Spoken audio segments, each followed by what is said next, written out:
Hello everyone, welcome to my channel. और इस session में हम करेंगे acidic nature of carboxylic acid. Acidic nature of carboxylic acid का हम कंपेयर करेंगे with that of alcohol, phenol and carboxylic acid. इन तीनों का हम कंपेयर करेंगे। इसके अंदर हम पीकेई वैल्यू भी, जो मोस्ट इंपोर्टेंट वैल्यू होती है, वो मैं आपको बताऊंगी कि व्हाट इज पीकेई वैल्यू, वो भी हम इसमें डिस्कस करेंगे। तो स्टार्ट करने से पहले सबसे पहले हम देखते हैं कि कार्बोक्सिलिक एसिड और कार्बोनिल ग्रुप जो होते हैं उनका एसिडिक कैरेक्टर कैसे वेरी करता है। तो सबसे पहले जो कार्बोक्सिलिक एसिड कार्बन होता है वो लेस इलेक्ट्रोपॉजिटिव होता है as compare to that of carbonyl carbon. क्यों होता है ये अब हम इसमें डिस्कस करेंगे। जैसे carbonyl carbon, this is the structure of carbonyl carbon, C double bond oxygen. In this case carbon has delta positive charge and oxygen has delta negative charge, as carbon is less electropositive as compare to that of oxygen. But in case of carboxylic acid, कैसे carboxylic acid में carbon जो है वो less electropositive as compare to carbonyl carbon. इसको देखने के लिए हम इसकी रेजोनेटिंग स्ट्रक्चर ड्रॉ करते हैं। जैसे मैंने ये ड्रॉ की है, कार्बोक्सिलिक एसिड का क्या फॉर्मूला होता है, COOH। COOH is carboxylic group. इसको हम लिख सकते हैं C डबल बॉन्ड OOH। इसमें ऑक्सीजन पे हमने 2 इलेक्ट्रॉन दिखा दिया as they are lone pair of electron.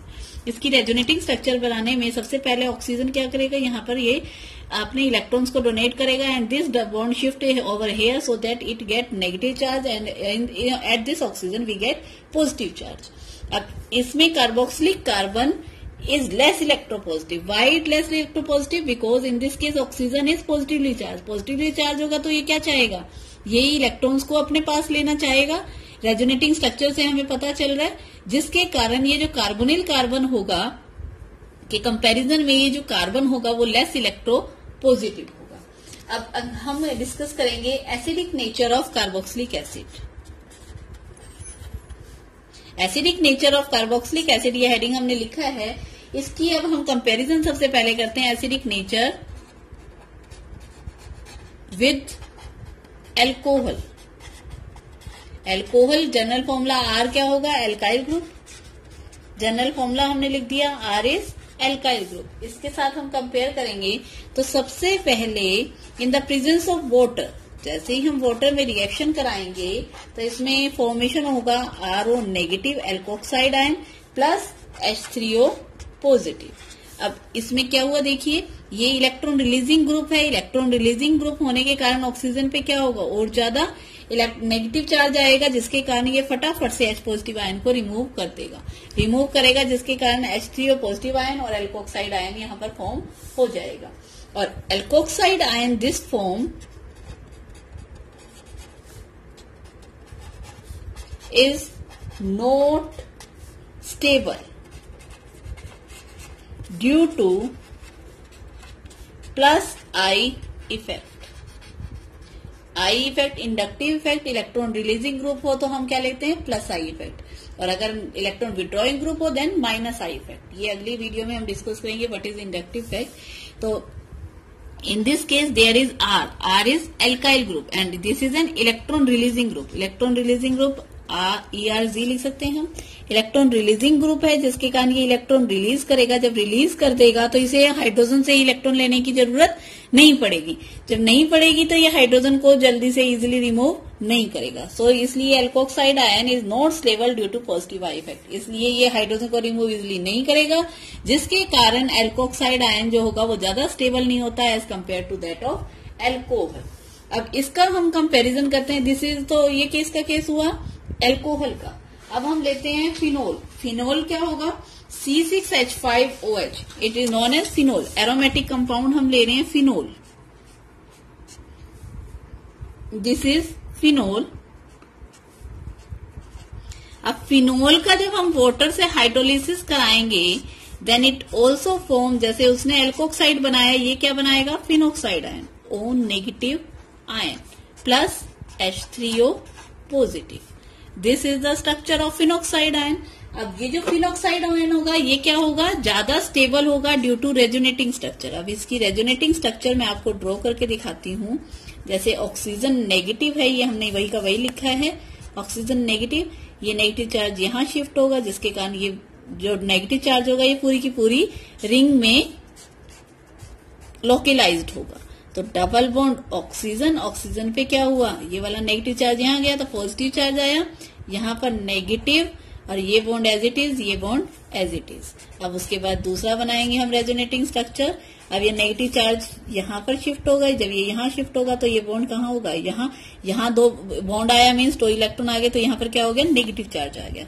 तो double bond oxygen positive, this bond shifted over here, so this one is negative, और ये बॉन्ड एज इट इज ये होगी। अब नेक्स्ट रेजोनेटिंग स्ट्रक्चर क्या होगी, ये इलेक्ट्रॉन यहाँ शिफ्ट होंगे, ये बॉन्ड कहाँ, यहाँ शिफ्ट, जिसके कारण इस पे नेगेटिव चार्ज आ जाएगा, यहाँ negative charge, double bond oxygen plus, और ये यहाँ double bond and this one, this is the resonating structure.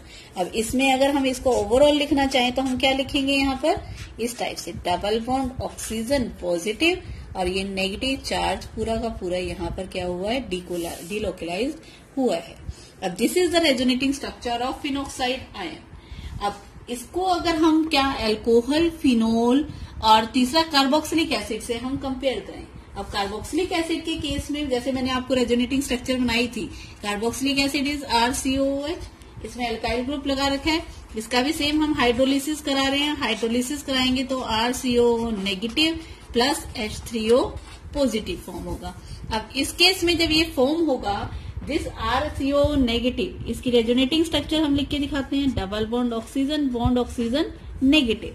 अब इसकी रेजोनेटिंग स्ट्रक्चर में क्या होगा, ये पहले नेगेटिव चार्ज यहाँ, ये यहाँ पर RC oxygen negative, double bond oxygen. अगर इसको ओवरऑल लिखना चाहें तो हम लिख सकते हैं RC ऑक्सीजन डेल्टा नेगेटिव, और ये डबल बॉन्ड ब्रेक हो रहा है, तो इस टाइप से हमने, this is the resonating overall structure. अगर हम इन तीनों की, जैसे मैंने आपको एल्कोक्साइड आयन भी बता दिया, उसमें कोई रेजोनेटिंग स्ट्रक्चर नहीं पॉसिबल थी, इसलिए एल्कोक्साइड ज्यादा स्टेबल नहीं था। फिनॉक्साइड के इसमें क्या होगी, रेजोनेटिंग स्ट्रक्चर है, जिसके कारण ये मोस्ट स्टेबल है। ऐसे ही कार्बोक्सिलेट आयन देखेंगे तो वो भी क्या है, रेजोनेटिंग स्ट्रक्चर शो कर रहा है, जिसके कारण स्टेबल होगा। लेकिन resonance is more stable in carboxylic acid in comparison to that of phenoxide ion. Why this is? Because in this case, negative charge come at oxygen. In carboxylate ion, negative charge at oxygen. But in this case, but in case of phenoxide ion, this is the position which is carbon. These all are carbon, and negative charge localized over carbon, and at oxygen there is positive charge. तो ये क्या होगा, एक drawback है, जिसके कारण क्या होगा, कार्बोक्सिलेट आयन जो है वो रेजोनेटिंग मोर स्टेबल है। क्यों है, क्योंकि इसमें ऑक्सीजन पे नेगेटिव चार्ज है। लेकिन अगर हम फिनॉक्साइड आयन देखें तो ऑक्सीजन पे पॉजिटिव चार्ज है और कार्बन पे नेगेटिव चार्ज है, जिसके कारण अगर हम एसिडिक स्ट्रेंथ देखें तो सबसे ज्यादा किसकी होगी, कार्बोक्सिलिक एसिड की, देन फिनॉक्साइड एरोमेटिक कंपाउंड की होगी, एंड आफ्टर दैट ROH। तो इससे हमें पता चला कि ये रेजोनेटिंग स्ट्रक्चर ड्रॉ करके हम बता सकते हैं कि कार्बोक्सिलिक एसिड सबसे ज्यादा स्ट्रॉन्ग एसिड होगा, देन एरोमेटिक अल्कोहल होगा, और उसके बाद में अल्काइल अल्कोहल जो होगा वो एसिडिक होगा। अब उसके बाद मोस्ट इम्पोर्टेंट टॉपिक है वो है एसिडिक नेचर, जिसके अंदर हम लर्न करेंगे pKa वैल्यू। तो pKa वैल्यू, तो pKa वैल्यू को हम कैसे डिटरमाइन करते हैं। अब सबसे पहले हम करेंगे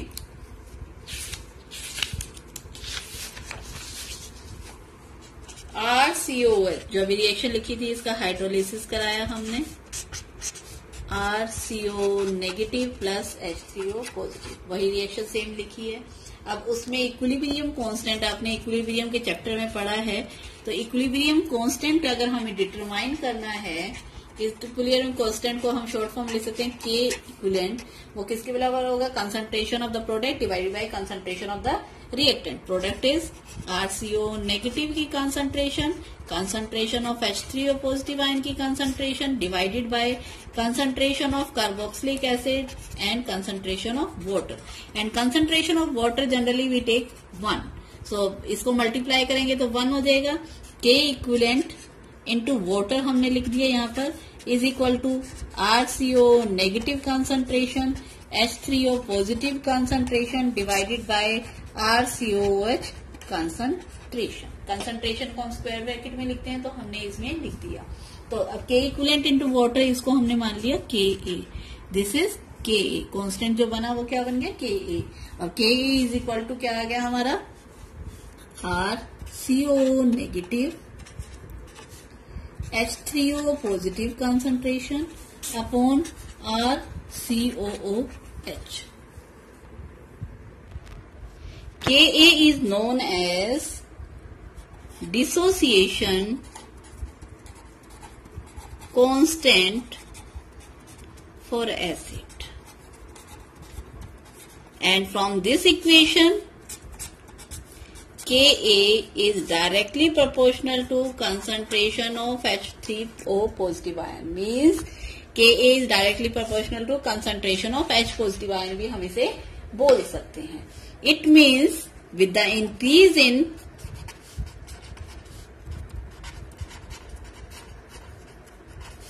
H positive ion concentration, the value of Ka increases को हम अबव एरो दिखा देते हैं और बिलो एरो किसको, डिक्रीज के। तो के की कंसंट्रेशन इंक्रीज होगी जैसे जैसे एच पॉजिटिव आयन की कंसंट्रेशन इंक्रीज होगी। अब हमने लॉगरिथम में पढ़ा हुआ है, तो P K A is equal to negative logarithm of K A. के ब्रैकेट में लिखेंगे, कंसंट्रेशन नहीं है, नेगेटिव लॉगरिथम ऑफ के ए। दोबारा लिख देती हूँ मैं, क्योंकि ब्रैकेट भूल से लगा दिया था मैंने। P K A is equal to negative logarithm of K A. This is the equation. अब इससे क्या पता चल रहा है कि के ए की वैल्यू अगर बढ़ेगी तो पी के ए, इसमें नेगेटिव साइन है, इट मीन्स के ए की वैल्यू ज्यादा होगी तो पी के ए की वैल्यू कम होगी। From this we compare. अब कई बार क्वेश्चन जो आता है वो क्या आता है, पी के ए वैल्यू से रिलेटेड ही क्वेश्चन आता है। तो पी के ए वैल्यू मीन्स क्या होगा, अगर concentration of H positive ion increase होगी मतलब बढ़ेगी, देन के ए की वैल्यू बढ़ेगी, और इससे अपोजिट पी के ए की वैल्यू क्या होगी, घटेगी। दिस इज द इक्वेशन बन गई। It means P K A acidic nature अगर हम देखें is inversely proportional to that of P K A. क्योंकि क्या हो रहा है, जैसे जैसे अगर कंसंट्रेशन ऑफ, मैंने बताया एच पॉजिटिव आयन इंक्रीज होगा तो पीके की वैल्यू क्या होगी, डिक्रीज होगी। So acidic nature is inversely proportional to that of PK.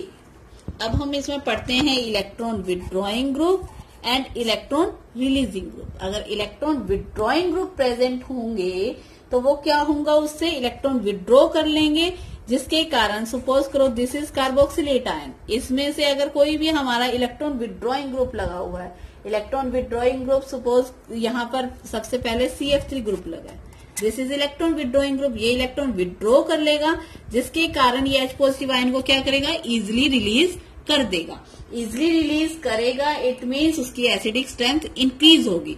Electron withdrawing group increases acidic strength, acidic strength increase होगी मीन्स उसकी पीके वैल्यू क्या आएगी, लो आएगी, कम आएगी। अगर H पॉजिटिव आयन कंसंट्रेशन ज्यादा होगी देन पीके वैल्यू क्या होगी, कम होगी।